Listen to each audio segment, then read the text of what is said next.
You've heard the wild Florida man's headlines. Now, let's see what they can teach us about homes. We'll share some real stories and real tips. A Florida man even built a spite house to bug his neighbors. What does that mean for buyers? Stick around to find out. Get ready to laugh and learn.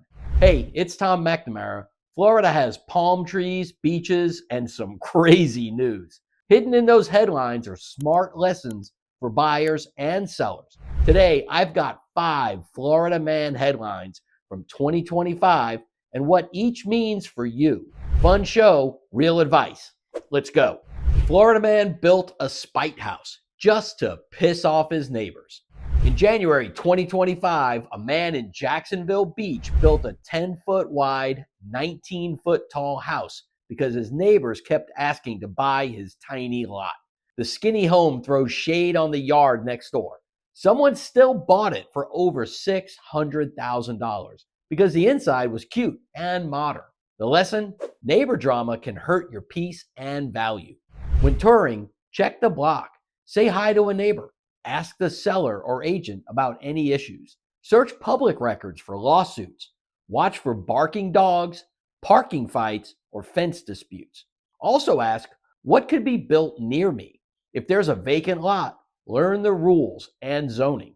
A tall building later on could block the sun or view. A home is not just a house.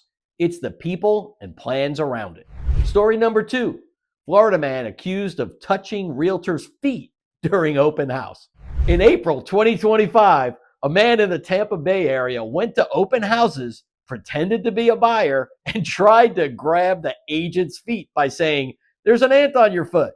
At least 12 realtors reported him before he was caught. Safety first at showings. If you're selling, ask your agent to use smart steps. Pair with another agent when needed. Check IDs for private showings. Keep a log and lock up valuables. Agents now share alerts with each other too. If something feels off, trust your gut. Buyers can help. Tell the agent if you see odd behavior. Most people are fine, but open houses are public. Stay alert. Story number 3. Florida man spent $43,000 on new windows. Installation sucked. What do you do when a reno goes wrong? In April 2025, a Pinellas County owner paid $43,000 for 22 impact windows and a slider. It was his biggest buy besides the house. Then the disaster hit. The contractors messed up. Trim was damaged. Windows leaked in light rain. An inspector failed the job and found nails not holding the windows right. A second crew tried to fix it and may have made it worse. The lesson here, hire well. Permit well. Protect yourself. Use licensed, insured pros. Even with big stores, ask who will do the work. Check reviews and past jobs. Pull permits and get inspections. If the work fails, you'll know and can force a fix. Get clear contracts and installation warranties. If things go wrong, document everything. Give them a chance to fix it, then report it to the state licensing board or the Better Business Bureau. Do not pay all up front. Use fair milestones so you keep some money until the job is done right. Pick quality over fast and cheap. If something leaks after install, speak up now, not later. Story number 4. Florida man caught living in a neighbor's house after fight with a wife. In June 2025, a Deltona man had a fight with his wife and slipped into the neighbor's vacant home. He stayed 4 days, cooked, and took baths. A neighbor saw lights and called the police. He was arrested and charged with burglary and theft. The lesson here, empty homes need care, and new owners need new locks. If a home sits empty, listed for sale, or you're a snowbird, make it look lived in. Use light timers. Ask a neighbor or a manager to check in. When you buy, change the locks day 1. You don't know who still has a key. Check window and slider locks too. Know your neighbors. Friendly eyes catch weird things fast. Florida has seen squatting and fake deeds. Get owner's title insurance. It's a one-time policy that protects your ownership. Story number 5. Florida man buys narrow house built to spite neighbors. Says it's the perfect single life. This is the Spite House sequel. A 51-year-old buyer named Mike bought that 10-foot wide home for just over $600,000 in June 2025. He downsized after his kids moved out.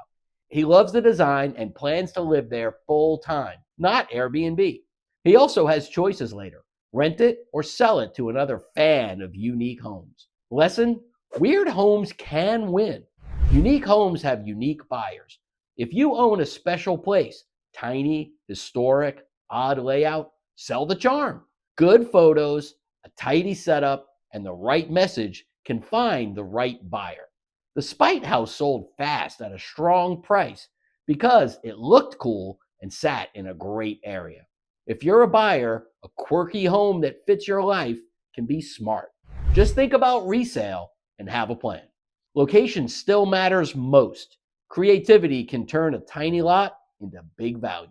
If you've had fun and learned something, hit like and subscribe for more insider tips and the occasional wild tale. Before you go, grab our Sunshine State Handbook. It's full of clear advice on choosing a community and the steps to buy or sell. Got questions about Florida real estate? Scan the QR code on the right to book an appointment. Whether it's a normal home or a Florida Man special, I'm here to help. Thanks for watching Florida Man Buys the House. Tell me in the comments which story shocked you the most, or share your own Florida-style real estate tale. I read them all and may feature yours in the next video. Until next time, stay safe, stay savvy, and remember, in Florida real estate, truth is often stranger than fiction, but there's always a lesson. This has been the Florida Real Estate Insider. I am still Tom McNamara. See you in the next one.